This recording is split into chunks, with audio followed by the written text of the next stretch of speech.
কাতারের হাতে মাত্র ক্ষেপণাস্ত্র বা রকেট ঠেকানোর আর মাত্র 4 দিনের ইন্টারসেপ্টর আছে।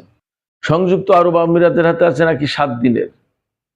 কুয়েতের হাতে, সৌদি আরবের হাতে, বাহরাইনের হাতে আদৌ আছে কিনা বা কতদিনের কি কিছু বোঝা যাচ্ছে না। এই যে সৌদি আরব, কুয়েত, বাহরাইন, কাতার, সংযুক্ত আরব আমিরাত, জর্ডান, বিভিন্ন দেশে ইরান হামলা চালিয়েছে।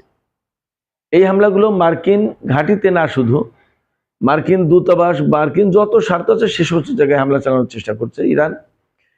এর মানে হচ্ছে যে এই সমস্ত দেশগুলো দিয়ে আমেরিকার উপরে চাপ সৃষ্টি করা হবে যে তোমরা আমাদের দেশ থেকে চলে যাও, তোমাদের কারণে আমরা আর ঝামেলায় পড়তে চাই না।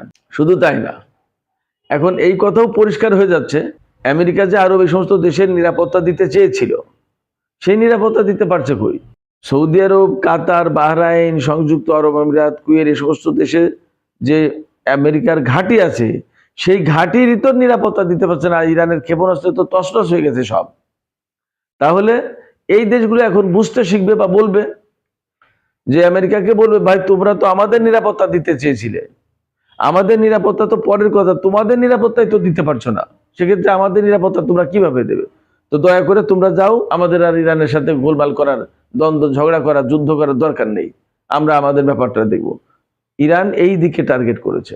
আর আমেরিকা এবং ইসরায়েল তো ইরানের সরকার পতন করে সেখানে তাদের মতো পুতুল সরকার প্রতিষ্ঠা করতে চাই। দুই পক্ষের দুই রকম লক্ষ্য আছে। এখন আমি সবসময় বলছি, এই যুদ্ধের ভেতর দিয়ে একটা বিষয় পরিষ্কার হবে, আমেরিকা ইসরায়েলের প্রভাব প্রতিপত্তি মধ্যপ্রাচ্যে থাকবে নাকি ইরানের ইসলামী সরকার টিকে থাকবে, এই দুটো বিষয়ের ফয়সালা হবে। সেক্ষেত্রে যদি যুদ্ধ দীর্ঘায়িত হয়, এবং ইরানের টার্গেট হচ্ছে যুদ্ধ দীর্ঘায়িত করা, তো যুদ্ধ দীর্ঘায়িত হলে আমেরিকা, ইসরায়েল সবারই স্টক পাইল ফুরিয়ে আসবে। কারণ হচ্ছে